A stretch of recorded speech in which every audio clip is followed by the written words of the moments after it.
What's up, tribe? How you guys doing? This is gonna be your review for Cartel Cruise season 2, episode 2. So we picked this episode off where we left off last week with, Eddie rolling up on Kat, letting her know that Stephanie, showed up at his job on some old BS, and he was like, "Look, number one, it was disrespectful for her to come to me about our relationship. Like, she out of pocket. Two, it was messed up for her to come to my job because I'm already a felon.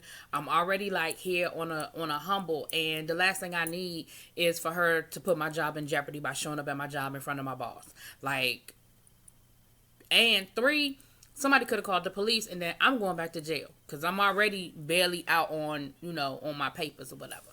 So Kat was real nonchalant, but she was like, "That's messed up." But she wasn't like, I guess she wasn't going off the way he wanted her to go off. And so he kind of checked her, which I saw his point of view.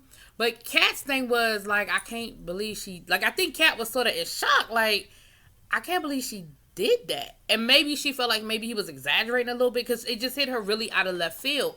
But, she was like, "I'm not cool with that. Like, I didn't tell her to go say nothing to you, but she does know our story and she was here when you weren't. So, she does feel a little, territorial, but she was wrong. And I'm going to talk to her, And he was like, "Look, you need to check her, but he was real." And I 100% understand where he's coming from. Cause again, he out there on a wing and a prayer. So I get it. That was real. That was a lot.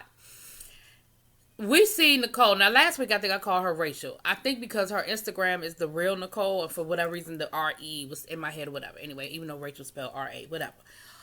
But I know it's Nicole Zavada. Now, Nicole is dating the basketball player. And she decides that she's going to do some FaceTime with him and some lingerie. I ain't mad at you about that, do you, boo? But then she starts talking about wanting to have a baby.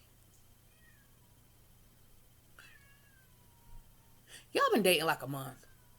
Do you not know how bad that makes you look and how much of a gold digger? And I know Nicole doesn't need the money, so gold digger isn't the word, but maybe clout chaser. Like, I don't know. But it's not a good look that the NBA basketball star who you just started dating, y'all ain't been together a good, like last week's episode, you weren't even sure if you were his girlfriend. You had to ask him last week, "Are you dating anybody other than me?"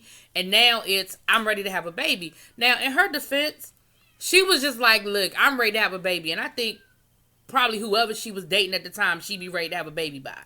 But she wants to have a baby by him. Now, he didn't embarrass her with his answer, but at the same time, his answer was like, "You sure you want to have a baby with me?" And she was like, "Yeah, why? Well, what do you think?" And he was like, "I mean, let's take things one day at a time, but I mean, that's cool." Like, he wasn't, you know what I'm saying? But what do you expect him to say? Like, he likes you. He doesn't want this to turn into a big issue, but on the other time, trust and believe, in the back of his mind, he like, "Okay, I'm going to double up on the condoms the next time." Because the last thing he probably wants right now is, a baby with somebody he literally just met. Like, y'all still in the honeymoon phase. Like, be together for a year or so and see how that breaks out. But right now, like, it's all lovey-dovey. Y'all in a long-distance relationship. He lives in Denver. Are you moving to Denver from Miami? Probably not. Anyway. So, now we see her brother. Now, last season, we did not see her brother that much. We only saw him in a couple of episodes, and he was not intricate to the storyline at all. But what we find out is that he was in a really bad relationship, and he's just coming out of it. I do follow him on Instagram, so he always got some fresh photos up. He ain't lying about the photo shoots. I don't know what he does. I don't know if he's a model or whatever, but he's definitely always got some fresh photos up. So he was doing a photo shoot with a snake, and he said he likes to do photo shoots with live animals, and it's just sort of the creative process that he's in right now while he's kind of going through the detoxing out of this toxic relationship. Now, they had to bleep out half of what he said happened in the last relationship, but it sounds like he got some sort of venereal disease. It sounds like that the guy cheated on him and the guy was abusive. That's what it sounds like. Now, they bleeped out everything he said, so I don't know. That's just an assumption. So if I'm wrong, it's allegedly. Now,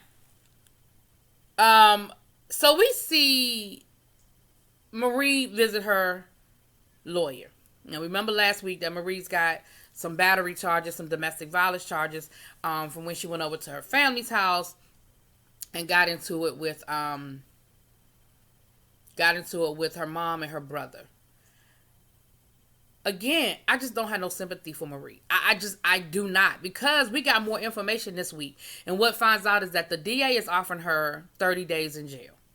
Or if they go to trial and she's found guilty, she could be facing up to a year in jail.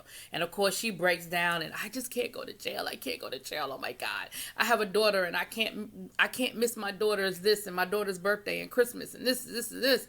And the lawyer is basically trying to tell her to take the deal. The lawyer is like, look, it's not going to get any better than this. They're not going to offer us a better deal. They definitely want to prosecute you for a couple of reasons. One, you were the aggressor. Two, your mother is elderly, so she's lucky she's not being, and maybe that is part of her charges, is because her mother is elderly.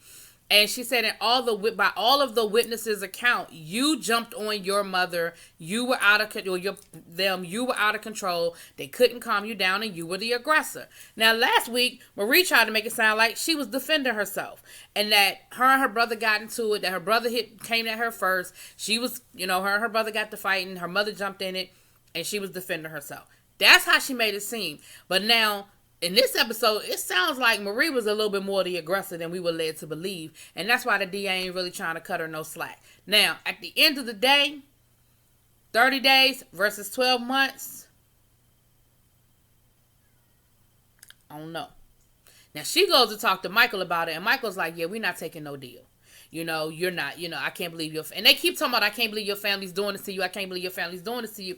Okay, well, your family's doing it to you. Let it go. Like, you didn't have a relationship with your family before all of this went down. You don't have much of you clearly don't have no relationship with them now. And there probably is no chance for any type of reconciliation, because it seems to me like somebody would have recommended mediation. I don't know. I don't know how these things go. I ain't never been in no melee with my brother and my mama. I don't know. But it seems to me like there might have been, or maybe should have been, some sort of coming together. But anyway. Then we see Dianna and Kat go out for lunch. Now, the conversation they end up having, Dianna talks about how, she makes good money. She works for her uncle and she's making good money, but she doesn't make enough money to live the way she wants to live, for her to be able to afford to fly her kids out to visit their father. She said, I don't miss the drug life, but I miss the money. Well, hell, that's what everybody miss about the drug life. Like, everybody, that's why people go into the drug life, for the money. I mean, that's what the allure is. So I get it. You were used to living a certain way. Y'all was living, that good life. And now it's all gone, and you make decent money, but you don't make the kind of money you used to make. And you got the 4 kids who went from 2 incomes to 1. And she said, and she, taking care of him, basically putting money on his books and keeping him read up, okay, in jail, okay. So now this is where the thing got a little unbelievable for me. She says that she wants to start her own record label. Kat was like, do you know anything? Like, do you sing? Like, are you in the industry? Like, do you know anything about music? And she was like, no, but I've been around people who are in the industry. So have I. That don't mean I'm ready to start my own record label. Like, it just didn't even make no sense. I was like, what? That doesn't even make sense. And Kat was kind of telling her the same thing, like, what you saying, that don't make sense, But Dianna was insistent on, that this is what she was ready to do, and she was trying to, that's how she wanted to invest her money. She said she wasn't going to quit her day job, but she really did want to kind of see where things went. And, Kat was like, all right, well, let me know how that works out for you. We see Dianna meet up with Magic. Now, Magic, we know Magic from last season. He's Michael's friend and business partner in the clothing line. So we know who Magic is. We've met Magic. But I guess he's going to be a bigger part of the show this season. And what we find out about Magic is that he that he used to run drugs. We know that from last year with Michael, but he was also a musician. He had his own record label. He actually had some hit records. He actually was doing some great things and had a little momentum when he got caught up and got sent to jail. So he does do music. So Dianna reached out to him and basically was like, look, can you mentor me? So I give her credit for that she is trying to find the information that she needs to be successful. I would give her that much credit. But she was like, can you mentor me? Can you maybe look out for me? Can you show me how to do things? And so he was like, yeah, he was like, I'm always here to help somebody who's trying to do better. And, why don't you have a showcase? I have a spot. I know some people. I can put you on. I can help you get it together. We can bring in some local artists. Because she was like, and she was cracking me up. She was like, yeah, because I want some up and coming artists. Like, I don't want anybody already established. You ain't got to worry about that. You're not going to get nobody already established. Don't nobody know who you are. The only people you're going to get are people who are hungry and desperate. Let's be clear. Okay? And then they said, well, maybe Stephanie will do it for you. Since Stephanie sort of already has a name in Miami, maybe she'll do you a favor. If you could put her name out there, you might be able to get more people. Not saying that Stephanie would sign on her label, but maybe you can get Stephanie to come and perform at the showcase, which will bring more people in the building. And she was like, yeah, I think she'll do that for me. Sure. Now, in my mind, for a lot of reasons, I was kind of thinking,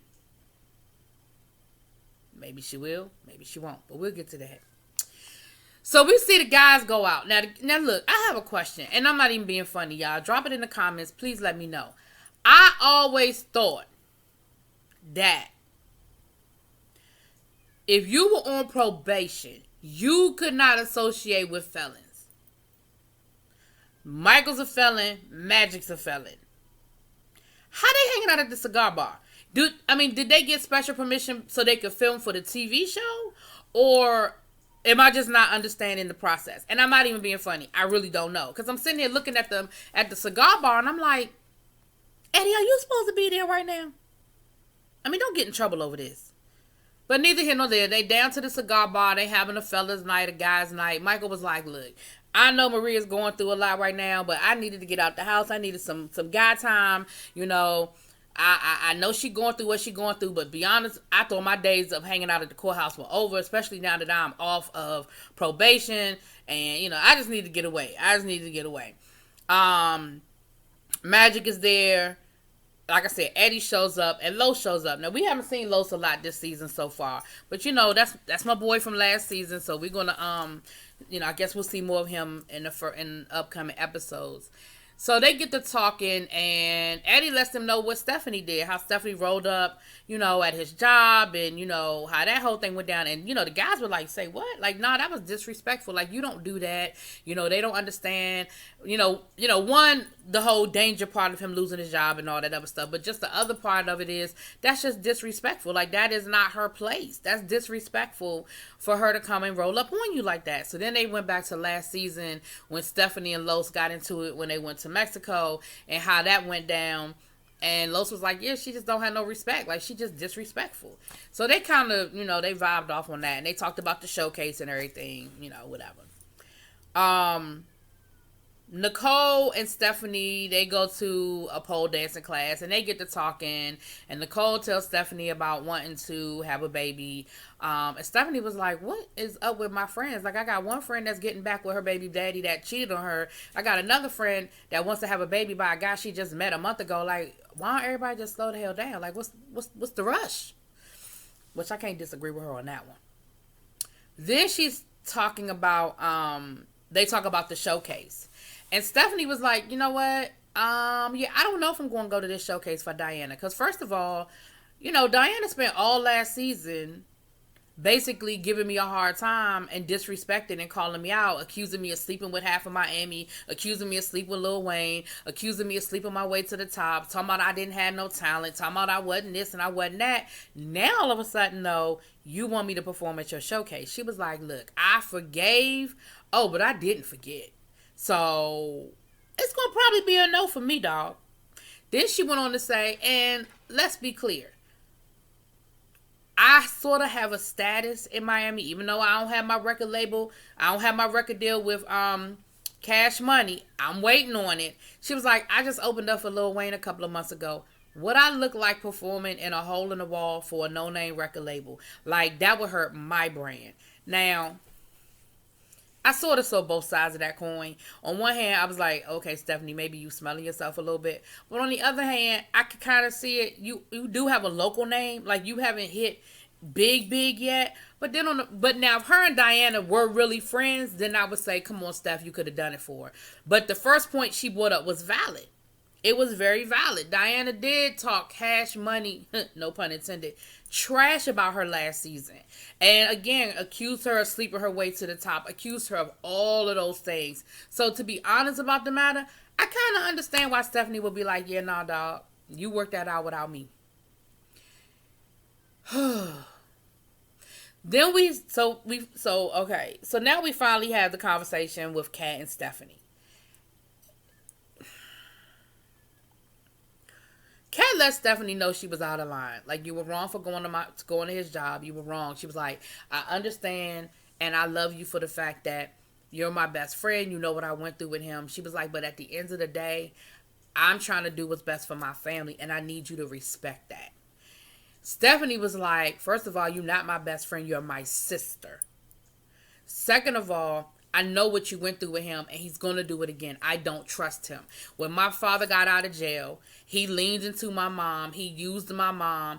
Everything was all hunky-dory and great and everything was good. And then once he got back on his feet, he left my mom hanging so he could move on to the next best thing. And I think that Stephanie is internalizing that. That doesn't mean Stephanie's wrong. It just means that she's using what happened with her dad as her example. And I guess her thing is, he cheated on you before. So once he gets himself together and gets back on his feet, he gonna leave you high and dry. And you're my friend and I don't want to see him do that to you again. Stephanie has valid points. Stephanie's just wrong. She just overstepped. I understand why she did it, but she overstepped. And at the end of the day, all you can do, Stephanie, is be there if and when it happens. If and when this man breaks her heart, all you can do is be there for her. Because at the end of the day, you got to respect her decision. Now, something interesting did happen in this conversation. Stephanie said, tell me that you love him. Tell me that you love him. And Kat couldn't do it. Kat just kept saying, he's the father of my child and I'm trying to make it work for my child. She never said I am in love with him. She never said I loved him. And I thought that was very interesting that Kat didn't say it or couldn't say it. But at the end of the day, honey, Kat and Stephanie ended up in a knockdown, drag out, yelling, throwing stuff across. Stephanie took her, this is how you know when it's real. Stephanie took her mic off, honey. Stephanie took that mic off and rolled up out that restaurant and said, F you and F Eddie and F everybody. I said, oh boy. So that's what we're going to be for this season. The two of them trying to come back together. They'll make up like right before the season finale. They'll make up. Anyway, and I just hope that she's not wrong. Now, later on in the episode, we see Kat talking to Eddie, and they were out at the farmer's market having a nice little Saturday morning, Sunday morning stroll through the farmer's market. And, Kat said, you know what? Even though Stephanie was wrong for what she did and how she did it, some of what she said I did listen to. And I am trying to, and so she talked to him about wanting to have some adult time. She said, I feel like maybe we did rush back into a comfortable space when you got home because we did have a relationship before. She said, you're not even trying to woo me. He was like, woo? What you mean woo? Woo you? What you mean woo? She said, do nice stuff that you used to do when we first met when you were trying to get me. You didn't put any work in to get me back because we sort of just fell back into being together again. She said, I want you to work. I want you to act like, that we just met. I want you to date me. I want to go out on dates. I want to spend time without the kids. We spend a lot of time together, but it's always with the kids. And he was like, I hear you. Okay, I hear you. And then it was really cute. He went and got her some flowers. It was so cute from the farmer's market. I hope he paid for them. But he went and gave her some flowers. She was like, I know I'm not the most girly girl in the world, but the bitch like flowers every once in a while. I said, I know that's right, Kat. I'm the same way.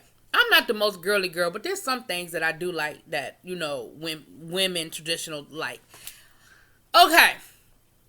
Over to Dianna's showcase. It looks like she had a nice crowd. It looks like she had some pretty decent performers. However, now Marie came, but Marie was the only one that was there. Nicole didn't show up.